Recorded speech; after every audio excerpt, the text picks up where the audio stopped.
मैं निखिल गौतम। आज मैं आपके लिए एक वीडियो लेके आया हूँ और ये वीडियो है AIBE एग्ज़ाम के लिए, यानी ऑल इंडिया बार एग्ज़ाम जो अभी लास्ट अक्टूबर में होने वाला है। जो मेरे सहयोगी साथी हैं, अधिवक्ता गण हैं, वो अभी इस एग्ज़ाम को देने वाले हैं। दोस्तों, उसके लिए मैं आपको कुछ टिप्स देना चाहूँगा। जैसे कि जब मैंने इस एग्ज़ाम को निकाला था तो उस टाइम में मैंने क्या स्टेप फॉलो किए थे, वो मैं स्टेप आपको बताने जा रहा हूँ। आइए वीडियो स्टार्ट करते हैं। दोस्तों, AIBE एग्ज़ाम कोई इतना कोई डिफ़िकल्ट एग्ज़ाम नहीं है। सबसे पहले तो आप अपने ऊपर विश्वास रखिए, आपने जो पढ़ा है वो उस एग्ज़ाम में आपको लिख के आना है। और हमेशा ये एग्ज़ाम MCQ होता है और 3 घंटे इसकी ड्यूरेशन होती है और 100 क्वेश्चन आपके इसमें आते हैं। इसमें से 40% मतलब आपको क्लियर करना होता है। 40% क्लियर करती है आप इस पर पास हो जाते हैं, पहला। दूसरा ये है कि जब आपका रिजल्ट इस पर जो आएगा, उस रिजल्ट पर ना तो नंबर शो होंगे, ना ही कोई ग्रेड वगैरह होगा। उससे बस ओनली पास या फेल लिखा होगा, शो होगा। अगर आप 40% क्रॉस कर जाते हैं तो आप पास हो गए, और 40% अगर आप बिलो रहते हैं तो आप फेल हो गए। दोस्तों, तो मैं आपको जो स्टेप बताने वाला हूँ, आप उन स्टेपों को अपनाओगे तो आप डोंट वरी, आप कभी फेल नहीं होगे इस एग्ज़ाम को। और एक साहसी, एक बहादुर व्यक्ति की तरह आप जाइए और इस पेपर को आप निकाल दोगे, जो अगर आपने मेरे बताए हुए जो स्टेप उनको फॉलो किया तो। जैसे AIBE एग्ज़ाम का आप कुछ नहीं, लास्ट 5 ईयर के जो पेपर्स हैं उनको आप स्टडी करके जाइए और इस पेपर को कम से कम 2 से 3 बार आप उन पेपरों को एक बार पढ़िए अच्छे से। पहले उन पेपरों को आप डाउनलोड कीजिए, डाउनलोड करने के बाद आप उन पेपरों को एक बार खुद से सॉल्व आउट करने की कोशिश करना, और जितने आपको क्वेश्चन सॉल्व आउट हो जाएँ उसके बाद जो आपके क्वेश्चन बच रहे हैं उनको आप बेरट के थ्रू सॉल्व आउट करना।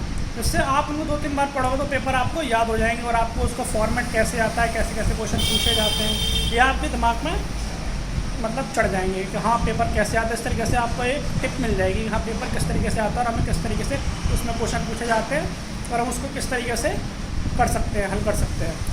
दूसरा ये दोस्तों कि देखो, AIBE एग्ज़ाम जो होता है वो ओपन बुक एग्ज़ाम होता है। ओपन बुक एग्ज़ाम का मतलब ये है जैसे उसमें 19 सब्जेक्ट आते हैं।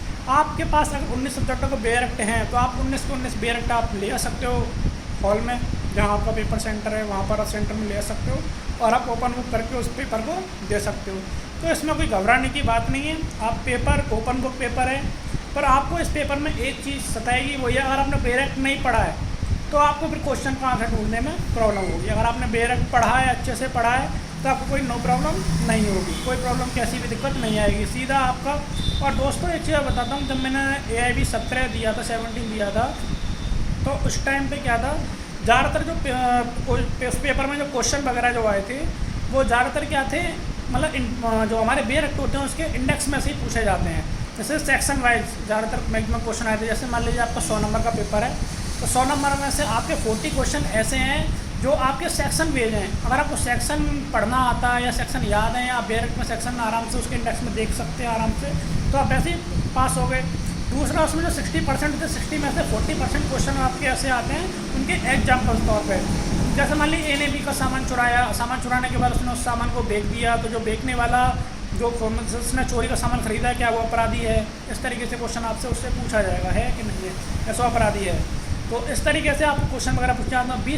20% जो क्वेश्चन है वो आपके थोड़े लॉजिक तौर पे, लॉजिक मतलब जैसे किसी के राइटर ने, जैसे तुम्हारा वो है ऑस्टिन ने एक पुस्तक लिखी थी, उस पुस्तक का नाम था the province of jurisprudence determined.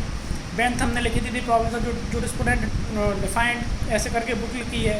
तो ऐसे बुक वाइज भी क्वेश्चन पूछे जाते हैं। दोस्तों, घबराने की कोई बात नहीं है, आप आराम से पेपर दे के आइए और स्टेपों को फॉलो कीजिए। और ऐसी वीडियो देखने के लिए मुझे सब्सक्राइब करते रहिएगा।